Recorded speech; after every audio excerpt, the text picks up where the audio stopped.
you need to track your expenses for 30 days. For 30 days, go track your expenses. And like 2 people did it, right? So then I was like, okay, you know what? The 7-day challenge. In fact, I think we did this on Oprah.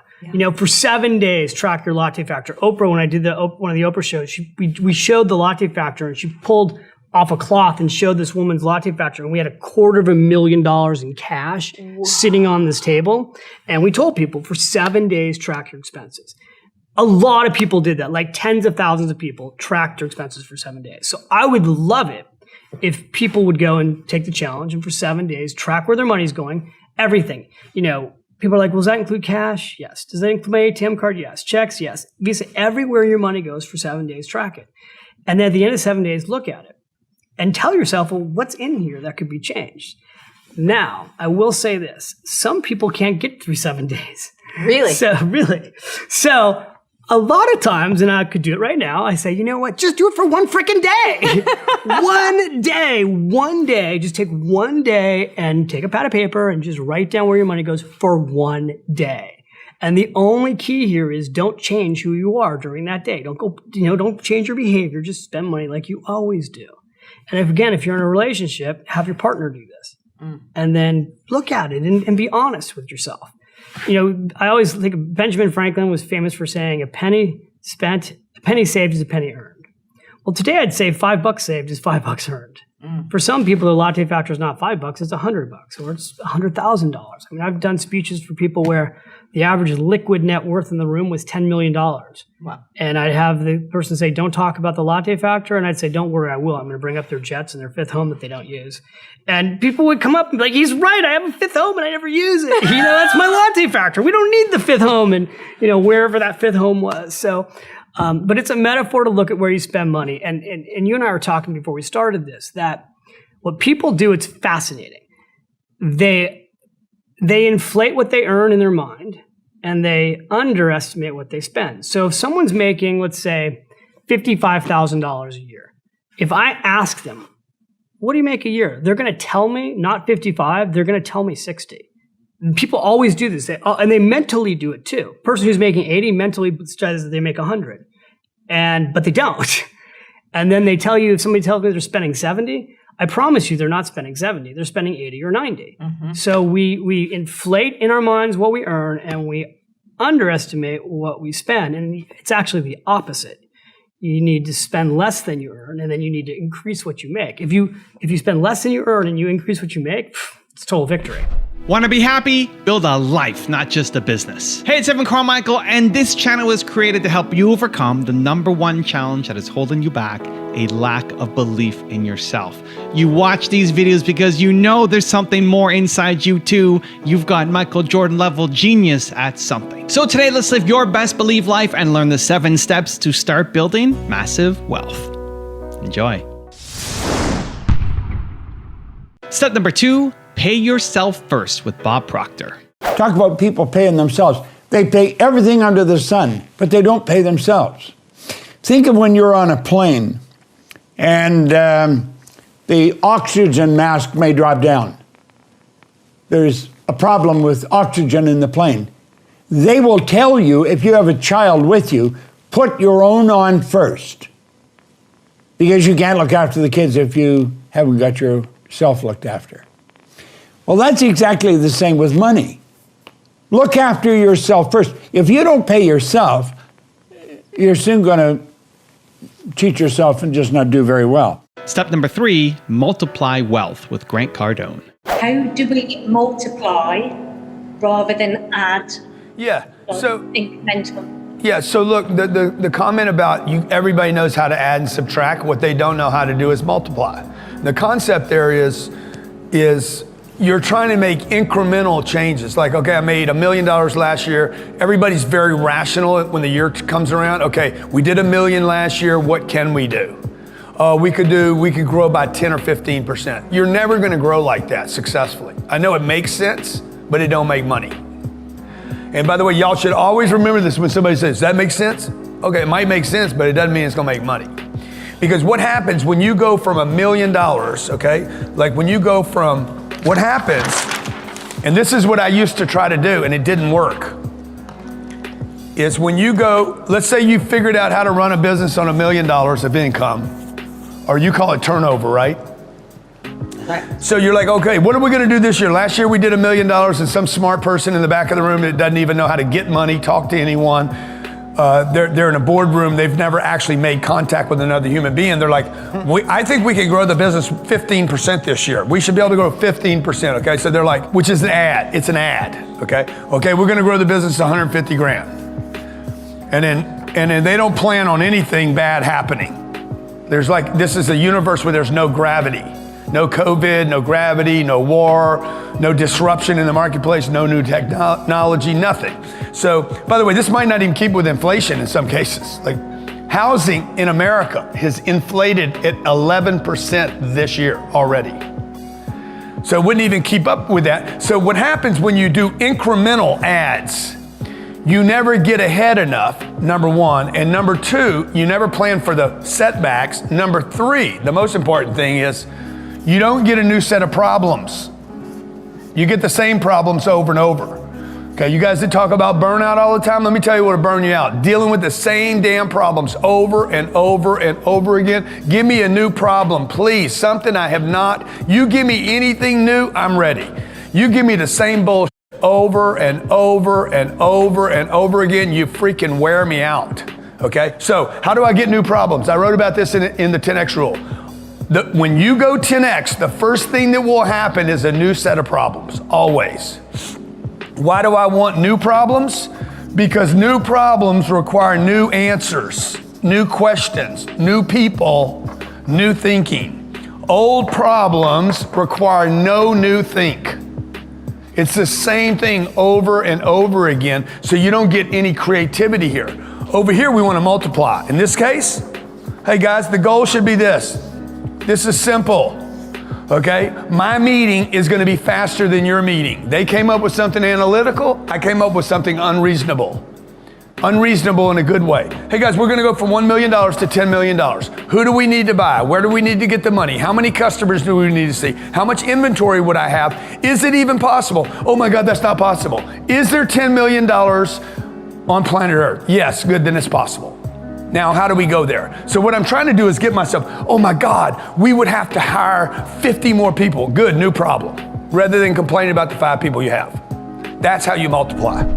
Also, to make sure you're actually taking action after watching this video, I've designed a special free worksheet just for this video. The worksheet will highlight all of the lessons learned in this video, as well as pull out our 3 favorite learnings and quotes that will inspire you to actually do something. The worksheet will also give you space to write down what your key takeaways are and your specific plan of action to make sure you're getting results. If you want the worksheet designed specifically for this video, absolutely for free, there's a link in the description below. Go click on it and start building the momentum in your life and your business. I'll see you there. Step number 4, avoid significant losses with Warren Buffett. I've got this rule, the first rule is don't lose, and the second rule is never forget the first rule. So it really isn't so much having a lot of brilliant decisions, it's just not really having some terrible ones. And frankly, I did learn from Ben Graham how to avoid ever having any disasters in investments. It wasn't that you were going to come up with the very smartest thing, but if you never have any significant losses, some singles and doubles will produce a lot of runs before you get through. Step number 5, aim to acquire assets with Robert Kiyosaki. So there's basically 4 asset classes that makes a person rich, and there's lots of more, the subheadings and all this. But number 1 is a business. The richest young guys today start companies. It's called Facebook, Google, Apple, stuff like that, Number 2 is real estate. So what my rich dad taught me is a combination of being an entrepreneur in business and entrepreneur in real estate. It's that combination is I pay no tax, and I make a lot more money, okay? So a lot of guys say, well, I have a business. I say, well, how much real estate you got? Without real estate, you pay tax. That's the problem. And then there's paper, which is stocks, bonds, mutual funds, and savings. That's what most people should be in. The reason savings are good, paper is good, like stocks, bonds, mutual funds, are liquid. You make a mistake and get in and out real quick. Called liquid. The trouble with these two, you make a mistake, you're there forever. Can't get in and out. So that's why you got to be very smart before you go in. And the last is commodities. And, that's why I own oil. And as the price of oil goes down, people say, "Oh, you're losing money." I said, no, because in the US, if you deal in oil, you get tax breaks. I invest $1 million in oil, I get 800,000 back. So I get 80% return day one. So oil is very, very profitable. But I don't invest in oil stocks. Very different. Okay, so if oil goes to $20 a barrel, I'm still cash flowing, I'm still making money. So it's at about 40 right now. Hope it doesn't go too much farther, but I still make money. Step number 6, secure the future with Tony Robbins. What should I be, going all in on? Should millennials that are starting businesses, like many people in our community, they're going all in on their business, and they're sacrificing profit for growth. They don't have that much spare change. What's your advice there? What are your thoughts? I'm really glad you asked me that question, because every entrepreneur I meet, I have this conversation with one-on-one people that are my friends. Yeah. And I do it in my business seminars too. When I show people, I do business boot camps, and I spend 5 days showing them how to grow their business 100% plus. And then I take a half a day and show them what to do to have a second business. Here's what I'd say to you if you're a founder out there, if you're somebody starting an organization. The amount of money that you get, whatever cash you have, if it's a growing business, will always be eaten up by the organization. So a friend of mine, Ken Blanchard, who wrote the 1 Minute Manager books you may have read years ago, I met him 30 years ago, and I helped him take 5 strokes off his golf game, so he thought I was God. And I don't play golf. I just know what to do here and here with somebody. And so afterwards, he goes, "I want to do something for you." I said, "Look, I don't do anything." About 2 months later, he calls me up and says, "I want to have lunch with you. I want to give you a gift." He said, "I want to share with you the best financial advice that changed my life." So what is it? He said, "This very wealthy friend of mine saw I was writing a book, and he saw I was growing my business, and he said, I want to tell you something. A business," he said what I told you earlier, "will take whatever cash is there, because a growing business, there's always needs." Yeah. He said, "You have to draw a line in the sand." And he said, "Your book should be the first line in the sand. You should put none of that money in your company. The clients that like the book will become clients of the company, and you shouldn't take that money. You should put in an investment account that you don't touch, and it continues to compound to create financial freedom." He said, "Tony, I took his advice, and then I went through 3 different stages where we almost went bankrupt in the business, because I had so much cash and money, I wasn't stressed. So I was able to keep my head straight and run my business better." Because if you think about it, and I did that too. I did it with my first books. Now I give away all the profits of my books. My first books and my first infomercials. Yes. And I worked, 275 days a year on the road. I never earned as much as I did by compounding, because compounding changes the game. So what you have to do if you're a business owner, you have to get yourself where you say, "I'm going to put a tax on my business." Yep. Not the government tax, my tax. My future self is going to be free forever. Because look, in business, 96% of businesses don't make it in 10 years. I'm sure all of yours will, but even the 4% that make it aren't necessarily profitable. So, and the reason is because government can change the rules, right? Taxes can shift radically affected. Clients shift their preferences. Technology, new competition. Yeah. So I tell everybody, I believe you'll make your business succeed, but everybody should have a business on the side with no employees, no moving parts, 20 minutes, 15 minutes, 30 minutes a year to rebalance it, so that if anything happens here, you're still strong and you can make this stronger. Or if this goes well and this goes well as well, you have twice as much money and you're there. But you got to understand what this compounding does, right? This compounding, you don't need a lot of money to get really, really wealthy. One of the examples I put in the book here was the example of a man who talks to his son. He's 18 years old, and the man understands finance and understands the power of compounding. So he says to his son, "You got your first job, you're 18. I'm going to require that you take $300 every month, $150 a paycheck, and we're going to automate it to this separate account." And his son's like, "I can't do that." He goes, "Let me tell you why you want to do it. It'll be up to you. If you promise to do that and you really do it and you automate it so you don't see it, and you do that for 8 years, you'll never have to invest again and you'll be financially set for life." His son goes, "Come on, Dad. 8 years, $300 a month? What is that?" And he does the math. He goes, "That's $28,000, over 8 years, $28,800. $28,800, how's that going to do anything? Especially if I don't have any more money after 27 years old." He goes, "Let me show you, son. The market's gone up 10% over 30 years. Let's apply a lower number. Let's do 8%. Be conservative. Let me show you what the numbers are when they compound." You know how much he has when he retires? $1.8 million, and all he put in was $28,800. And step number 7, the last one before some very special bonus clips, is increase your ability to earn with Kevin O'Leary. What areas of the world do you like right now where you're investing? You know, I look at it very simplistically. I say, where's the GDP growth? Because that's the rising tide for any operation. A telco, a toll road, a consumer goods company. You'd rather own that in a country that has GDP growth north of 3%. So right now, you know, I used to be 70% invested in Canada. I'm down to less than 25% here because we're not growing. We're not growing in the US. I like Brazil, India, China, Asia, Cambodia, Thailand. They got it cooking over there. They're growing. So I'd rather own the Brazilian telco than any Canadian telco. I mean, you look at the worst returns in telco are in Canada. You can buy a Brazilian telco that's been a phenomenal investment for the last 5 years. And the great thing about these companies overseas is they're so big now, so huge, they're issuing the securities in US dollars, and I can hedge that back to the Canadian dollar for next to nothing. People often ask me, what is your business model, Evan? How do you make money? This is it. This is my business model. I kick up as much noise in my industry. I get as much attention as possible in my industry, and then I find ways to monetize it. That's it. When you have a lot of attention in your industry, people will find you and throw opportunities at you. My biggest challenge is trying to figure out now which opportunity to go after. I get speaking gigs because of the attention I built to my YouTube channel. I get opportunities to connect with people like Tony Robbins and have them be interviewed on my channel. I get brand deals with people wanting to partner with me. I get book deals. Everything has come because of my YouTube channel, because I built up 250 million views, because I have 1 whatever million subscribers. I just kick up a lot of attention in my industry, and then deals come to me. And that works really well for someone like me because I'm introverted, because I'm much better at marketing than I am at sales. And so instead of me spending time, which would be more wasted time, going out, trying to connect with people, trying to reach people because I'm introverted, I just get to work on creating amazing content, and I have people then find me and fly me out to places and pay me to do things because I built up the marketing attention machine. And so if you want to do that as well, I'm going to give you a 7-step process that I use every single time for whatever platform I'm going after that you can win and model as well. Okay, step number 1 is you have to decide to get attention. You have to decide, you have to say, I am going to go out and get attention, because all of the strategies that I'll give you and others will throw at you as well will not work unless you've decided. There's a whole bunch of people who have made it in the offline world that now come to me and say, hey Evan, can you help me blow up online? I'd say, yes, I'm happy to help. I love your message.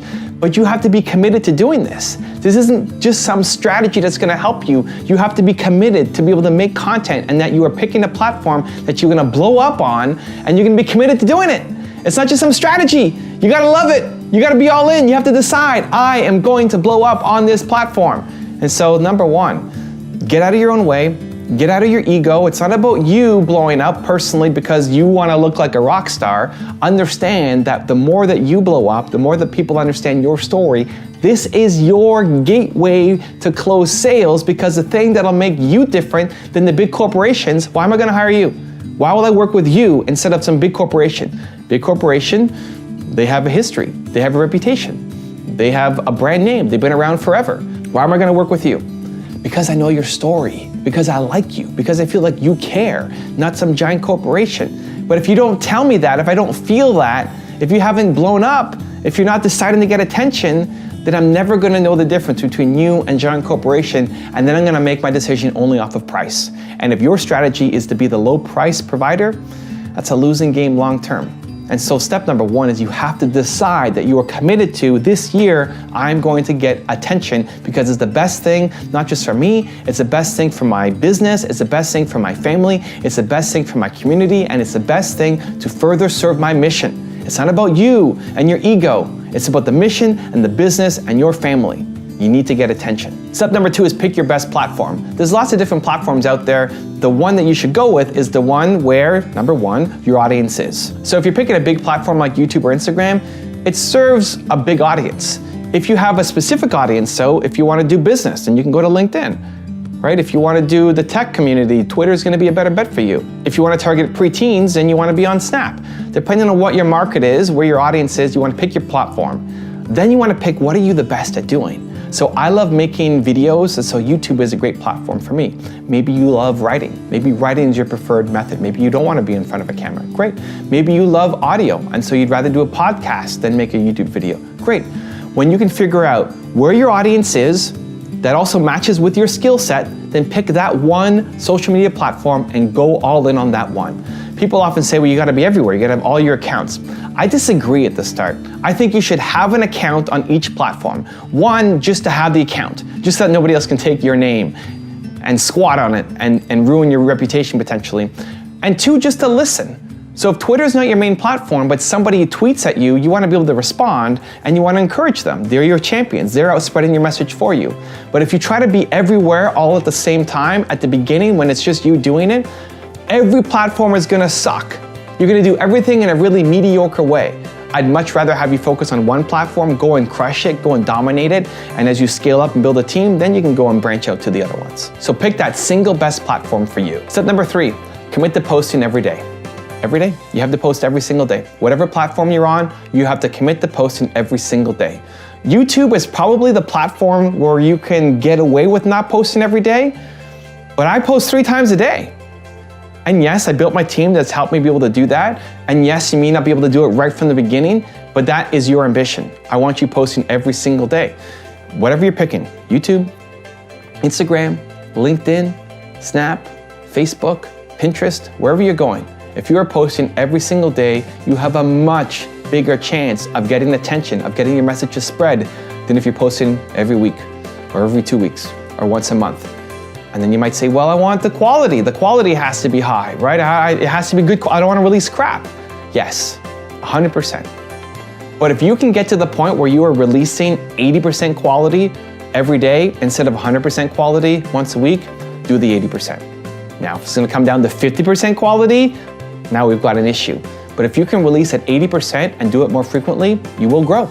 You will blow up. You will get more attention. And your mission will be served. You will reach more people, you will sell more, you will get more attention and start to win harder. You need to at least get on the map, get on the path, have a vision to be able to posting daily. That is in your mindset. You are building the business that you can post daily, whether you can do it right now or at least it's on your game plan. You can't be stuck in posting any less. Step number 4 is learn how to create great content. I get so many people who write to me and say, hey, Evan, I'm making great content, but I'm not winning. What's up? How do I get better? How do I promote myself more? Chances are your content's not that good. Listen, I'm being honest. Your content is not that good. First step for that is watch your own content back. Would you consume you? Would you watch your video of your message and say, wow, that was really good? Like, watch your own content back. Would you subscribe to your channel? And if the answer is no, then that's a big problem. You have to make content that you are proud of, and you have to learn how to do it. And I'm a big believer that the quantity leads to the quality, that the more you do, if you commit to posting daily, you will figure out how to get better really quickly. If you're only posting once a week, it's gonna be hard to get really good quickly because it's just taking you too long. If you're trying to learn French and you go to class once a week, you'll just learn so much slower than if you're going every day. Right? So you need to learn how to make great content. And don't default to thinking that you're making great content. You deserve to be where you're at. Somebody has seen your content and they haven't shared it.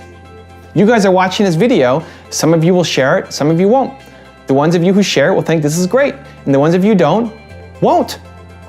I need to get better, right? The content's not good enough. I need to improve my skills. I need to be a better communicator. I need to get to the point faster. I need to have more energy. There's lots of things I need to work on. People who say I deserve to have 10 million subscribers on my YouTube channel, I don't.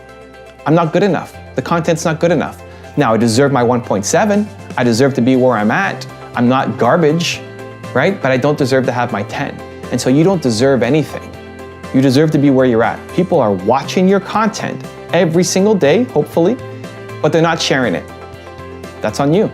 It's never been easier for them to share it. They're not doing it because it's not good enough. So default not to some marketing tactic or strategy, default to how can I get better at the skill of making amazing content. Step number 5 is listen and respond to every single comment. I believe that every comment should get a response. It doesn't have to be you doing it every time. At the beginning, it probably should be so you can learn and taste and see how people are reacting to it. As you grow though, you want to have somebody on your team managing your comments, just like in every other customer-facing part of your business, right? If somebody is calling your store, if you sell flowers and somebody's calling your store, you want somebody to pick up and talk to that customer, right? If somebody's emailing your store and saying, hey, I'd like to buy something, you want to give them a response, right? Somehow in the world of social, we've decided that it's okay to ignore our customers. It's okay not to respond. How most people do it is at the beginning, they say, okay, I'm going to respond to every comment, great. No problem. It's easy because you're getting one comment a day. That's super easy. But as you build up, people will then say, well, I'm only going to respond to the important people. I'm only going to respond to the people who have a certain number of followers. Or I'm only going to spend an hour a day responding to comments. Just hire somebody like you would for every other part of your business that's customer facing. Everybody needs a response, but it doesn't have to be you doing it. When you respond to somebody on YouTube, as an example, they're 7 times more likely to subscribe. You're asking for people's attention, right? You're asking for them to care about you, but you're not spending any time caring back about them. The amount of people who want to grow their channels on any platform, but they're spending 0 time in their comments, you're losing. And so I'm probably the only one at this size who's really hardcore about responding to comments and have hired somebody to do it. I just think it's important. I think if you're not responding to every comment, you're leaving free subscribers, free attention on the table. Just go for it. It's so much easier. Step number 6, understand the hacks of each platform. 80% of success comes back to step number 4, which is learn to make great content. That's 80% of your success. 80% of your success is coming down to, do you know how to make an emotional piece of content that makes people feel something and then move into action? The other 20% is understanding the hacks. So for Instagram, hashtags means a lot. For posting stories versus pictures versus videos, there's different strategies for each one. Going to YouTube, hashtags don't mean anything, but the thumbnail really matters a lot, and the title really matters a lot. What you put in the first 15 seconds really matters a lot. There are hacks for each platform, and you get it by tasting it, and you also get it by learning. You can learn all of this stuff. You can model success. You can watch tons of videos of experts talking about these things. So understanding that last 20% really matters, but you have to understand this is where people fall down. This is where people make so much mistakes on getting attention. You're only focused on the hacks, and then you lose because your content's not good enough. 80% of your success will be in the content still, and then 20% in the hacks. If your content's not very good, the right Instagram hashtag is not gonna save you. If your YouTube video isn't very good, the right thumbnail isn't gonna save you. Always default first to my content sucks, I need to get it better. Now, sucks in relative terms. It sucks compared to where you want it to be. That's how it sucks, but it still may be really good for the people who are serving. You just want it to get better. You want it to keep getting better every single time. So step 6 is understanding the hacks of each platform, diving deep into each one, learning from experts, and playing around with it to be best in class on that platform. So if I look at YouTube as an example, for me, it took me 10 years to get to 1.7 million subscribers. On Instagram, I went from 6,000 to 100,000 in a year, really only spending half of that year pushing it hardcore because I understand how to make the content. I understand how to get attention with great content. What I had to understand was the hacks of each platform. Right? I had to understand what a 1-minute Instagram video would look like. I'd have to understand what a picture looks like versus the videos I'm used to. I have to understand how to do a 15-second story on Instagram and use the right hashtags to bring people in. Those are the hacks, but I understand how to get attention. And so it's so much easier to grow to the next platform and the next platform and the next platform because 80% of it is exactly the same. And then step number 7 is love the algorithm updates. Whenever there's an algorithm update, it's crazy how many people complain. So many people complain like, YouTube changed their algorithm. Instagram's changing their algorithm. Whenever I see that, I'm so happy. I'm so pumped. This is your chance to win. If YouTube updates the algorithm, this is your chance to win because all the people who are ahead of you who are complaining aren't going to do the work to figure out the new algorithm because they want it to go back to what it was before. And check out how many times any of the major social media platforms have ever reversed an algorithm update. Almost never. And so while those people are complaining and they're upset that they lost all this attention, it's not going back to the way it used to be. So let them sit there and complain while you're over on this side crushing it. Anytime there's an algorithm update, love it. Learn to enjoy it. Go dive deep on all the new things that are important to that update and then apply it so you can quickly pass all those people who are complaining who are ahead of you. What would you say was the biggest challenge once you started to really take off and grow? Yeah. Obviously, as a small business owner, when a trend hits and everyone wants your product, how did you handle that and what was the biggest challenge? Scalability was very hard because it was how do I go and finance and underwrite, these things, where will I get the capital? What's the turnaround time? And I didn't have any financial intelligence at the time. Right. So, my journey. You could sell and you could hustle and I could sell, I could hustle, but, my journey, I almost failed and lost everything several times throughout that journey because I just didn't know how to use the tool of money. Yeah. And it's so hard to try to acquire all that knowledge within the same time. How do I acquire the knowledge of branding, marketing, distribution, manufacturing, warehousing, shipping, financial intelligence, customer support, return on goods, consumption, you know what I mean? It's so hard. So of course I had to start leveraging as well and creating a bunch of strategic relationships because I knew I needed that. Because, listen, when you tell somebody to stop smoking, a couple of times and after the 10th time, they know they already have a problem with smoking. They don't want to listen to you. Listen, forget it. I'm not even going to address it. I'm going to start smoking. When you have a business, you have to answer the call or you're closed. Right? So you have to plug the dam. And I knew I had to plug the dam. So I started just creating a lot of strategic relationships. And that's actually the power of broke. Because it is the fact that, if I would have had money when I went to those video sets, I would have paid the director, I would have paid the producer, I would have paid the rapper, everybody else, right? If you gave me $20,000 at that time and I heard that LL Cool J will wear my stuff for $5,000 and the director wants $5,000 to wear it, they're getting the money. Of course. Right? And they're going to wear it.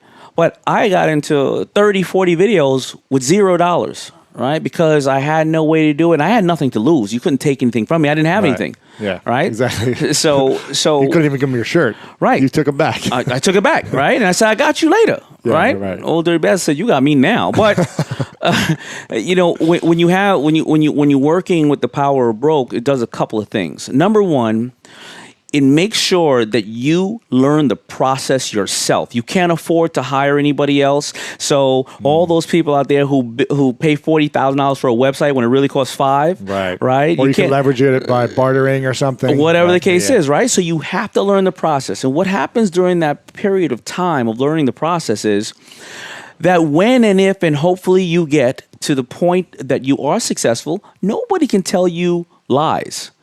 You can't have somebody say, well, I'm not going to tell you about shipping because, you're firing me and I got to go work it out yourself. I said, get the hell out of the way. I've been doing this for 8 years myself, right?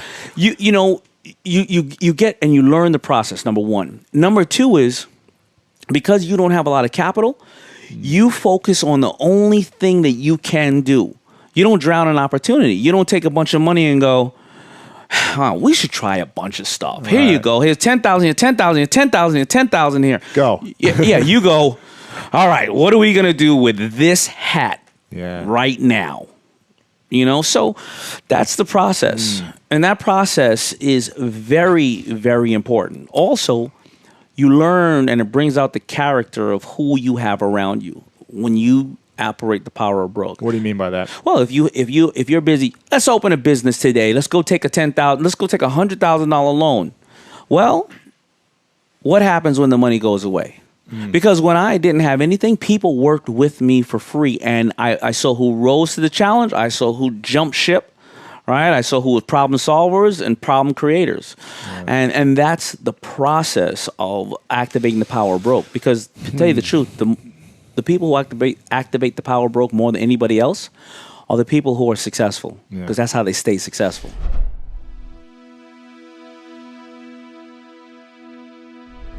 Because you made it this far in a video, I want to celebrate you. Most people start and don't finish. Most people never actually follow through. Most people say they want something, but they don't ever do the work to actually get it. But you are different. You are special. Believe Nation, you made it here all the way to the end, and I love you. So as a special celebration, if you put a hashtag believe down in the comments below on this video, I will showcase you and celebrate you somewhere on the screen in a future video because you are awesome. If you want to know Robert Kiyosaki's formula for wealth, check the video right there next to me. I think you'll love it.